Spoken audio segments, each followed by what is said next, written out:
Assalamualaikum warahmatullahi wabarakatuh. Perkenalkan, nama saya Jilan Drotul Hasna. Saya dari kelas B dengan dosen pembimbing Bapak Abdurrahman. Di sini saya akan mempresentasikan tentang dinamika dan tantangan Pancasila sebagai sistem filsafat. Saya membagi penjelasan menjadi 5, yaitu yang pertama pendahuluan, yang kedua penjelasan, yang ketiga Pancasila sebagai sistem filsafat, yang keempat dinamika Pancasila, dan yang kelima tantangan Pancasila.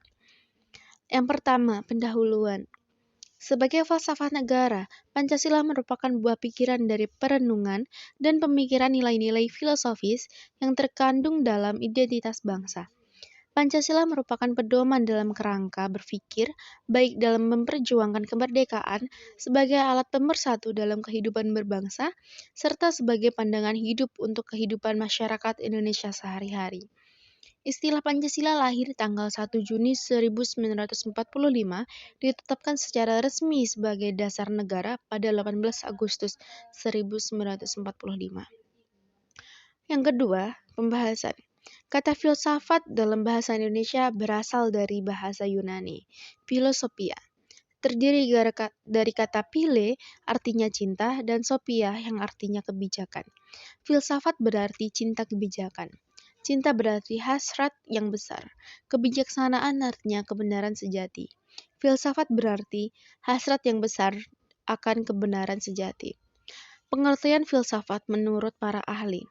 Menurut Scrotes, sesuatu bentuk peninjauan diri yang bersifat relatif atau berupa perenungan terhadap asas dari kehidupan yang adil dan bahagia.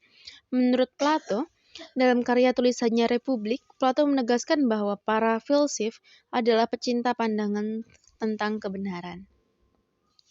Yang ketiga, Pancasila sebagai sistem filsafat. Menurut Ruslan Abdul Ghani, bahwa Pancasila merupakan filsafat negara yang lahir sebagai kolektif ideologi cita-cita bersama dari seluruh bangsa Indonesia. Dikatakan sebagai filsafat karena Pancasila merupakan hasil perundingan jiwa yang dilakukan oleh the founding father kita. Kemudian dituangkan dalam suatu sistem yang tepat. Menurut Noto Nagoro, filsafat Pancasila memberi pengetahuan dan pengertian ilmiah, yaitu tentang hakikat Pancasila. A. Karakteristik sistem filsafat Pancasila. B. Prinsip-prinsip filsafat Pancasila. Dan C. Hakikat nilai-nilai Pancasila. Yang keempat, dinamika Pancasila. Dinamika Pancasila terdiri dari 3 era Soekarno, era Soeharto, dan era Reformasi. Era Soekarno. Pancasila sebagai sistem filsafat dikenal dengan istilah Pisovise Kursle.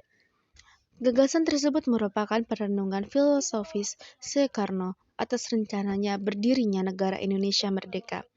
Ide tersebut dimaksudkan sebagai dasar kerohanian bagi penyelenggara kehidupan bernegara.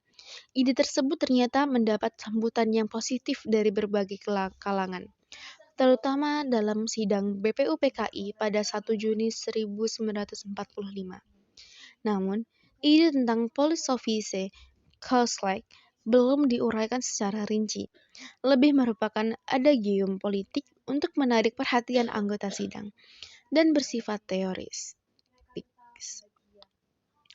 Pada masa itu, Soekarno merupakan filsafat asli Indonesia yang diangkat dari akulturasi budaya bangsa Indonesia. Era Soeharto. Kedudukan Pancasila sebagai sistem filsafat berkembang ke arah yang lebih praktis. Dalam hal ini, istilah yang lebih tepat adalah Weltanschauung. Artinya, filsafat Pancasila tidak hanya bertujuan mencari kebenaran dan kebijaksanaan, tetapi juga digunakan sebagai pedoman hidup sehari-hari. Atas dasar inilah Soeharto mengembangkan filsafat Pancasila menjadi penataran. Era Reformasi. Pancasila sebagai sistem filsafat kurang terdengar resonansinya. Namun, Pancasila sebagai sistem filsafat bergema dalam wacana akademik, termasuk kritik dan renungan yang dilontarkan oleh Habibie dalam pidato 1 Juni 2011. Habibie menyatakan, Pancasila seolah-olah tenggelam dalam pasuruan sejarah masa lalu yang tidak lagi relevan untuk disertakan dalam dialektika reformasi. Pancasila seolah hilang dari memori kolektif bangsa Indonesia. Pancasila semakin jarang diucapkan, dikutip, dan dibahas baik dalam konteks kehidupan, ketatanegaraan, kebangsaan, maupun kemasyarakatan. Pancasila seperti tersadar di sebuah lorong sunyi, justru di tengah denyutan kehidupan bangsa Indonesia yang semakin hiruk-pikuk dengan demokrasi dan kebebasan berpolitik. Habibie 2011. Yang kelima, tantangan Pancasila. Tantangan Pancasila sebagai sistem filsafat. Beberapa bentuk tantangan Pancasila sebagai filsafat muncul dalam dua bentuk, yaitu kapitalisme dan komunisme. Kapitalisme adalah aliran yang meyakini bahwa kebebasan individual pemilik modal untuk mengembangkan usahanya dalam rangka meraih keuntungan sebesar-besarnya merupakan upaya untuk mensejahterakan masyarakat.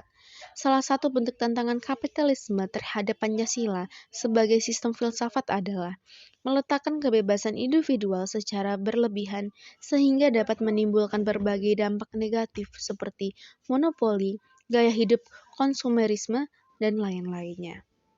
Komunisme sebagai paham yang muncul sebagai reaksi atas perkembangan kapitalisme sebagai produk masyarakat liberal, komunisme merupakan aliran yang meyakini bahwa kepemilikan modal dikuasai oleh negara untuk kemakmuran rakyat yang secara merata. Salah satu bentuk tantangan itu adalah dominasi negara yang berlebihan sehingga dapat menghilangkan peran rakyat dalam kehidupan bernegara. Sila artinya asas atau dasar, dan atas kelima dasar itulah kita mendirikan negara Indonesia kekal dan abadi. I.R. Soekarno. Thanks for watching. That's all from me. Wassalamualaikum warahmatullahi wabarakatuh.